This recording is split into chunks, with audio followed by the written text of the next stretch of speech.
बोललंय जे आहे ते समोर जाणार ना.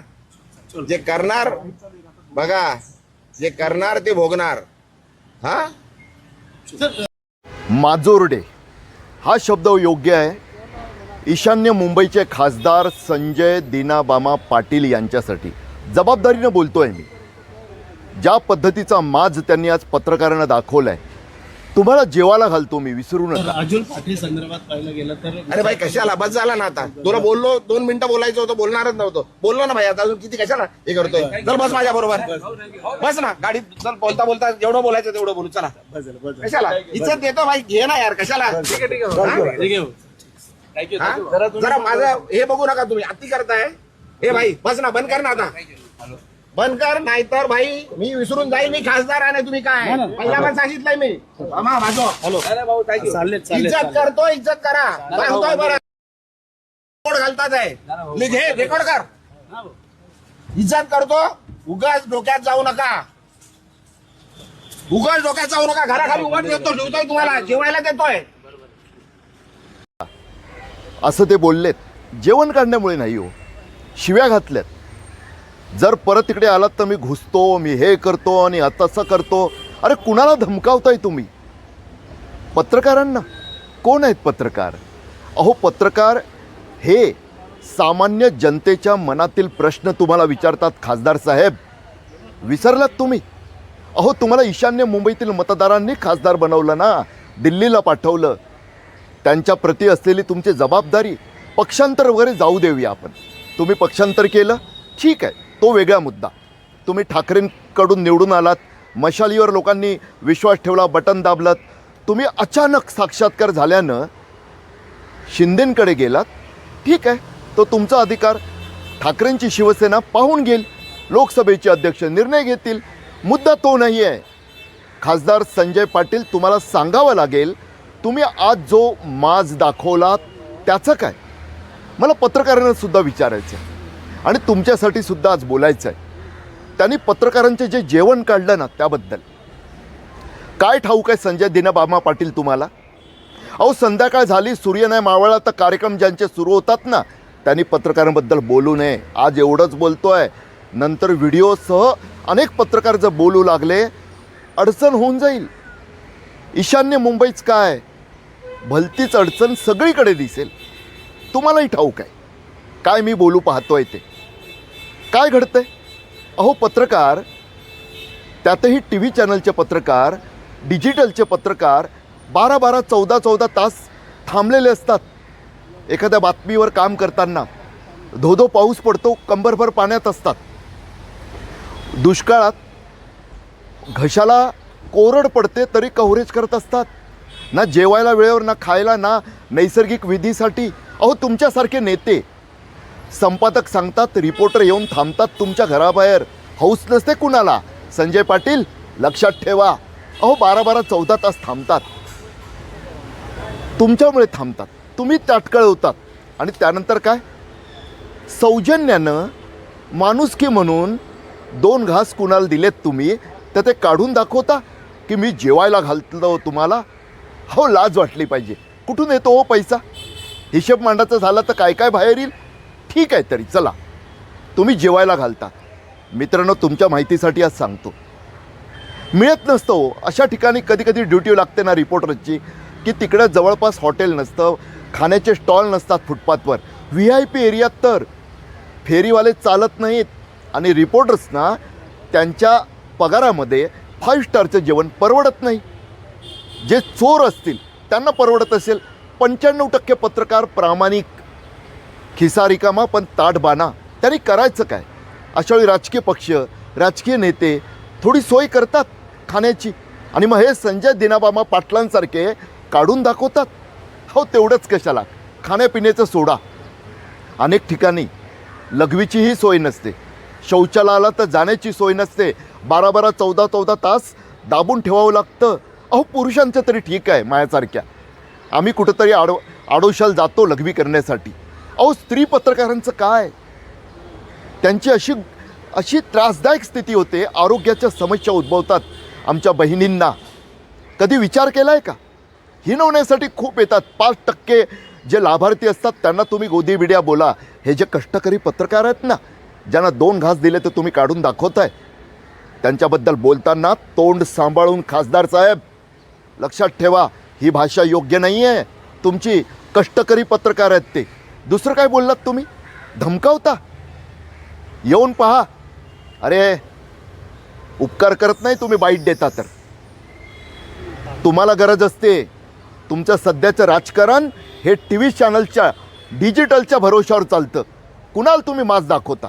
नाही द्यायचे बाईट, नका देऊ. हे झालं राजकारण्यांसाठी. मात्र थोडं आता मी स्वतः 4 चॅनल लॉन्च केले, 4 चॅनलचा संपादक राहिलो आहे. मला चॅनलच्या संपादकांना सुद्धा विनंती करायची, प्रत्येक चॅनल्सला असताना, त्या पदावर असताना, संपादक पदावर असताना मी माझ्या रिपोर्टरसाठी भूमिका घेतली आहे. आज तुमची वेळ आहे.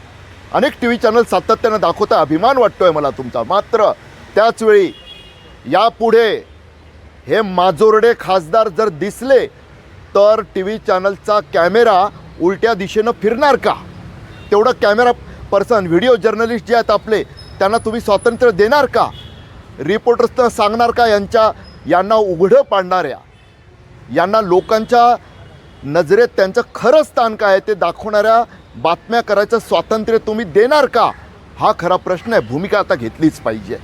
तसंच शिंदेंच्या शिवसेनेबद्दल पण मला सांगायचं, हे तुमच्याकडे आलेत महाशय आणि अचानक माज दाखवू लागलेत. ही तुमच्या पक्षाची तुम्हाला प्रतिमा बनवायची आहे का? आमदार आणि मंत्री संजय शिरसाट मगाशी बोलताना दिसले मला की दोन्ही बाजूंनी सांभाळलं पाहिजे. मान्य आहे. मात्र बॉम्ब फोडायची धमकी देतो हा खासदार. तुम्ही खासदार घेतलाय की एखादा माफिया डॉन? विचार करा तुम्ही. हे तीव्रतेनं विचारावं लागतंय. बॉम्ब फोडायची धमकी आणि पत्रकारांना मारायची धमकी की येऊन दाखवा माडे. अरे येतो. माझं तर टी व्ही जर्नलिस्ट असोसिएशन या संघटनेच्या पदाधिकाऱ्यांना आवाहन आहे. सध्या निवडणूक सुरू आहे. उदय जाधव जे विद्यमान अध्यक्ष आहेत, तसंच माजी अध्यक्ष विनोद जगदाळे रिंगणात आहेत. 2 पॅनल रिंगणात आहेत. हे राजकीय नेते तुम्हालाही बदनाम करू पाहतात, पक्षांचे लेबल लावून तुमच्या पाठीमागे. एक जबाबदारी तुमच्यावर आहे. दोन्ही पॅनलनी एकत्र यावं या मुद्द्यावर. विनोद जगदाळे, उदय जाधव दोघांनी तुमच्या दोघांच्या सहीचं एक संयुक्त पत्रक काढा. एक आवाहन द्या करा तुम्ही आता पत्रकारांना आणि राजकारण्यांना, मुख्यमंत्र्यांना की बस झालं, अति होतं आहे, आता आम्ही सहन करणार नाही. हे आता दाखवून देण्याची वेळ आली आहे. तसंच मुंबई मराठी पत्रकार संघ अशा प्रकरणात पुढे असतात. त्यांनाही मला सांगायचं, तिकडेही निवडणूक आहे, तिकडेही सर्वांनी एकत्र यावं आणि याचा निषेध करावा, धिक्कार करावा खरं तर खासदार संजय दिना बाबा पाटलांचा, की हा माज जो पत्रकारांना त्यांनी दाखवला आहे तो सहन करण्याच्या पलीकडचा आहे. तसंच प्रेस क्लबसुद्धा केवळ तो रेक्रिएशन क्लब नाही आहे, पत्रकारांसाठी लढणारी संघटना आहे ती. हे आता दाखवण्याची वेळ आली. हे प्रेस क्लबच्या सुद्धा पदाधिकाऱ्यांनी लक्षात ठेवावं. शेवटचा मुद्दा जाता सांगतोय मी. रिपोर्टर्सवर कुठेतरी बाईट पाहिजे म्हणून एक दबाव आणला जातो. असाइनमेंट त्यांच्यावर दबाव आणतं. संपादकांनी सांगतं. संपादकांनी सुद्धा आता एक धोरणात्मक निर्णय घ्यावा की बाईट बेस्ड जर्नलिझमच्या पुढे गेलं पाहिजे. आपण रिपोर्टर्सवर विश्वास ठेवूया. बाईट नसला तरी चालेल, तुमची स्टोरी आम्ही चालवू, तुमची मिड PTC द्या, तुमची ब्रीच PTC द्या, तुमची एंड PTC द्या, आम्ही रिपोर्टर्सवर विश्वास ठेवू. या नव्या भूमिकेत आपण टी व्ही पत्रकारितेला, डिजिटल पत्रकारितेला नेऊया. तसंच पेपरला सुद्धा, न्यूजपेपरच्या संपादकांना मला सुद्धा सांगायचं आहे, हे केवळ टी व्ही पत्रकारितेचा विषय नाही आहे. हे पत्रकारितेला धमकावण्याचं संकट आहे. उगाच त्यांच्याकडे जाल, ते बोलतात ना, मला मी बोलणार नाही आहे. आता परत आले तर मारून पाठवणार तुम्हाला. पण जे बोलायचं लिहायचं ते लिहा, रेकॉर्ड करा, सांगा तिकडे कमिशनरकडे जाऊन कंप्लेंट करा. इज्जत करतोय तुम्हाला, सहन करतोय, खूप दिवस सहन केलं तुम्ही.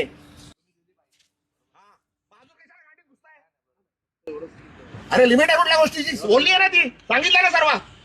काय बोलू दे, अरे काय बोलू दे, गांडीत गेलं. आणि येऊ नका माझ्याकडे काय घ्यायला. आला तर मारणार होता. तुम्ही दिली बरोबर. रेकॉर्ड करा आणि सांगा, तुम्ही आता मला विचारायला आले तर मार खाणार. हे लिहून घे, रेकॉर्ड कर. काय करायचंय, कंप्लेंट करायची कर. पोलीस आहेत सर्व, त्यांच्या समोर सांगतोय. बस झाला, सहन केलं खूप. हा, तुम्ही दिली प्रतिक्रिया तेवढी बरोबर. तुम्हाला उभं नाही करायचं इकडे, तुम्हाला जेवायला देतो मी इकडे.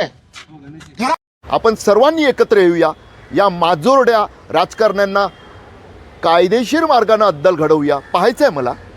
संजय दिनामामा पाटील बोलतात की तिकडे पोलीससुद्धा आहेत, तुम्ही जा कमिशनरकडे तक्रार करा. मुंबईचे पोलीस आयुक्त, राज्याचे पोलीस महासंचालक, राज्याचे मुख्यमंत्री आणि गृहमंत्री देवेंद्र फडणवीस साहेब, या खासदाराची धमकी ऐकली असेलच तुम्ही. कृपया कारवाई करा.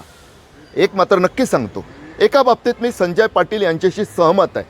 ते म्हणालेत की माझ्या घरात घुसले काही. कृपया कोणाच्याही घरात खाजगी जागेत जाऊ नका. राजकारणात नसलेल्या त्यांच्या मुलाबाळांना, इतर नातेवाईकांना त्रास देऊ नका. मात्र त्याचवेळी जे राजकारणी आपल्या नातेवाईकांना तिकिटी देतात, राजकारणात आणतात, निवडणुका लढवतात, त्यांना मात्र हे स्वातंत्र्य असू शकत नाही. अर्थात घरात मात्र खाजगी जागेत जाऊ नये, हे पथ्य आपण पाळलं पाहिजे. या बाबतीत मी संजय पाटील यांच्याशी सहमत आहे. जाता जाता एक विनंती, ठाकरेंच्या शिवसेनेचे खासदार नेते संजय राऊत यांनाही, आज तुम्ही एका पत्रकाराला ओरडलात की या पद्धतीनं तुम्ही कसं काय शूट करताय, खाजगी बोलतो आहे आम्ही. कृपया जिथे कॅमेरे आहेत, जिथे पत्रकार परिषद आहे, तिथं तुम्ही खाजगी बोलू नका. तुमचंसुद्धा कुठं चुकतं आहे का याचा विचार करा. कारण या पद्धतीनं तुम्ही काही बोलत असाल, त्यात बातमी दिसली, पत्रकार शूट करणार आहेत, तो त्यांचा अधिकार आहे, तो तुम्ही नाकारू शकत नाही. थोडक्यात जाता जाता सत्ताधारी असो किंवा विरोधक, मी कुणाचा अंधभक्त नाही आणि अंधभाट पण नाही आहे, त्या भूमिकेतून सांगतो आहे, सर्व करा.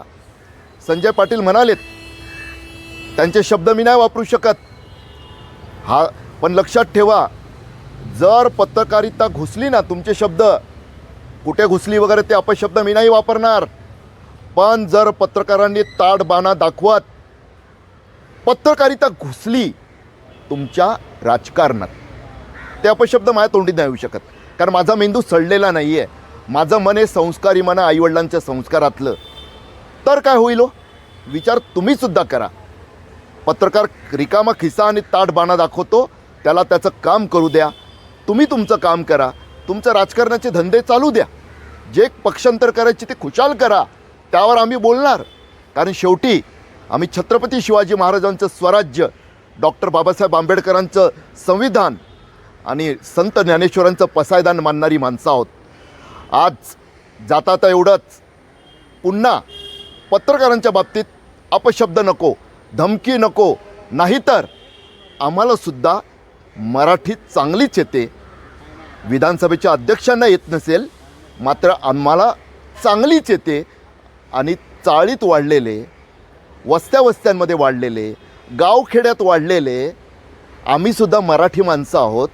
आम्हाला ज्ञानेश्वरांची ओवी जशी येते ना, तशी तुमच्या तोंडी आलेली शिवीसुद्धा येते. एवढंच. आज मुक्तपीठच्या या सरसपट्ट वेध घेणाऱ्या व्हिडिओत इथंच थांबतो. तुम्हाला आवडलं असेल तर नक्की लाईक करा, इतरांशी शेअर करा. तसंच आतापर्यंत मुक्तपीठचं यूट्यूबवरील व्ह्यूज चॅनल तुम्ही सबस्क्राईब केलं असेल तर नक्की करा. शेजारचा बेल आयकॉन दाबा, ऑलचा ऑप्शन निवडा. दरवेळी सत्तेतले माजोरडे असो किंवा विरोधातले, प्रत्येक अपप्रवृत्तीविरोधात असंच सरसपट्ट बोलणारे व्हिडिओ तुम्हाला पाहायला मिळतील. इथंच थांबतो. धन्यवाद. मुक्तपीठ, स्वतंत्र बाण्याचं व्ह्यूज चॅनल.